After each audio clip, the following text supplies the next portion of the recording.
Olá a todos, eu sou a Taine e essa daqui é a Mariana e estamos hoje aqui no PetCast Saúde, organizado pelo Programa de Educação pelo Trabalho para a Saúde, que une o Ministério da Saúde e o Ministério da Educação.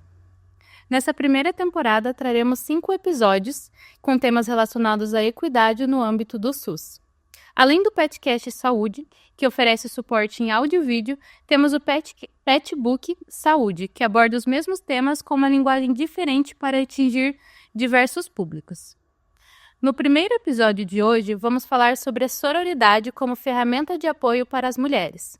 E para uma conversa tão especial, convidamos a professora e coordenadora da Pontifícia Universidade Católica do Paraná, doutora Luana Tonin. Bom dia, muito obrigada pelo convite. Muito bem-vinda, professora. Muito obrigada, é um prazer e uma honra, né, estar aqui neste momento, né, nesse projeto tão importante com impacto social, né, e com as minhas ex-alunas de saúde da mulher, eu fico mais feliz ainda de dividir esse momento. Muito obrigada. Professora, para começar, quando falamos em sororidade, muitas pessoas pensam apenas em amizade entre mulheres, mas o conceito ele é muito mais profundo, né?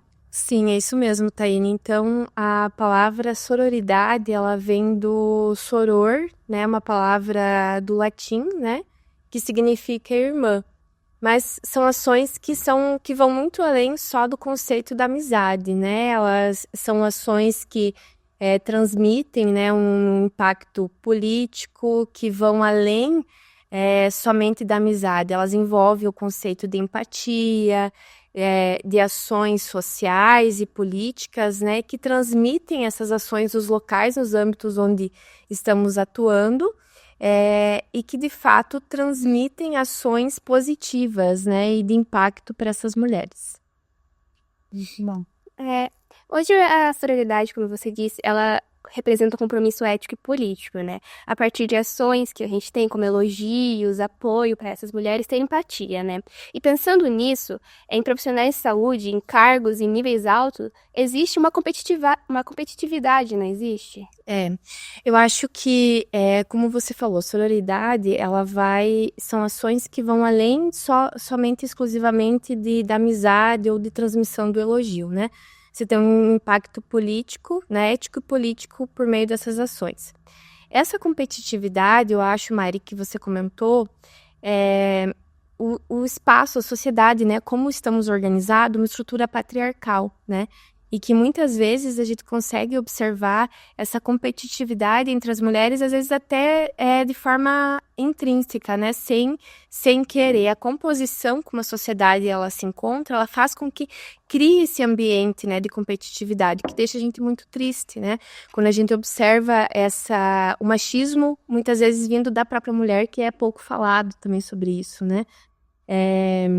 Então, quando você tem um espaço, né, em que você tem competitividade, às vezes até por uma estrutura que gera uma certa competição pela produtividade, você faz com que você tenha esse espaço mais competitivo entre as mulheres, né? Uhum.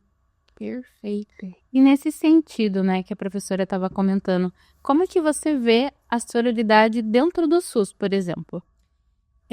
Eu acredito que são espaços em que quando você tem, por exemplo, uma mulher numa estrutura de liderança, ela cria espaços de um ambiente seguro, né, no espaço do trabalho em que ela se encontra, em que você tem várias gerações, né, um espaço intergeracional, por exemplo. Você tem uma mulher que já passou por determinadas situações e que vai transmitir aquilo que deu certo, quais foram os desafios, as conquistas dentro desse ambiente.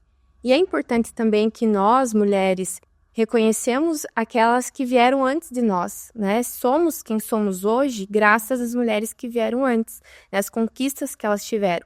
E as mais jovens também, elas têm muito a contribuir também com esse espaço, né? Seja pela troca de experiências, da mentoria, mas também do apoio, às vezes, tecnológico, de inovação, né?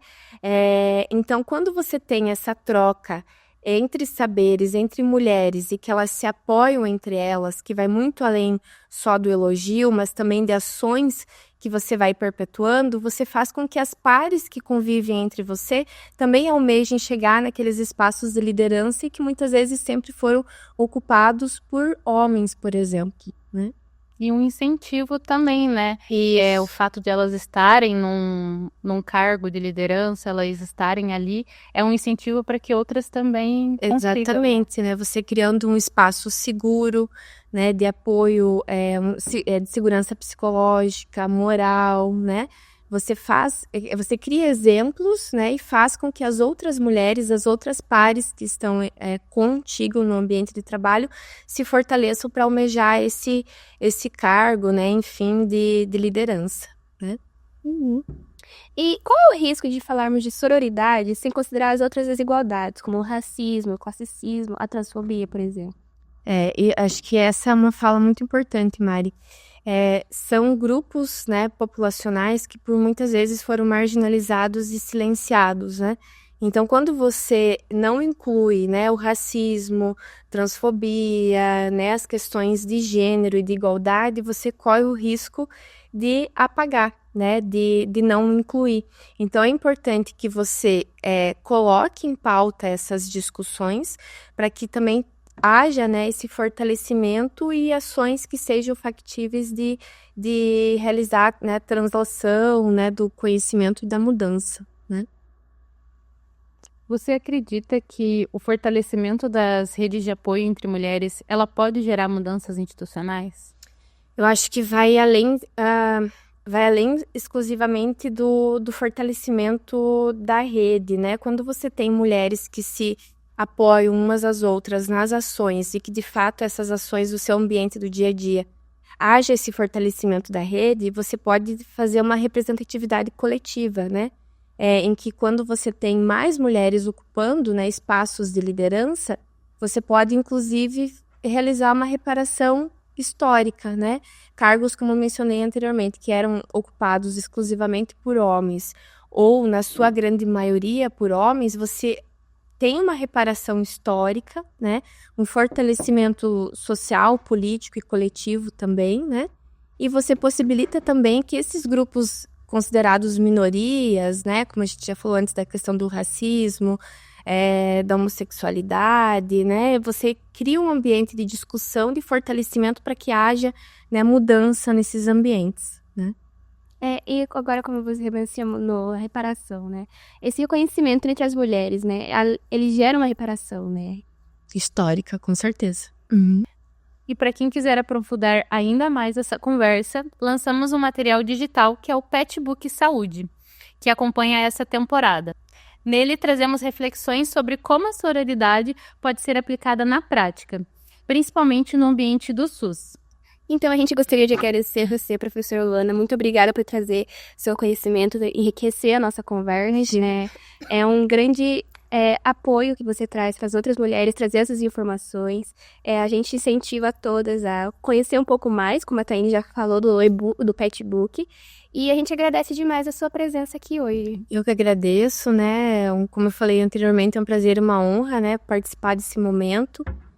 De um projeto com um impacto social tão importante e ao lado de outras mulheres também. Então, muito obrigada. Muito obrigada, prof. E a você que nos acompanhou até aqui, muito obrigada. Compartilhe esse episódio com outras mulheres incríveis da sua rede. E se quiser mandar sugestões ou comentários com a gente pelo Instagram, PetSaudePucPR, ou pelo e-mail praticasformativas.pet@gmail.com. Até o próximo episódio do PetCast Saúde.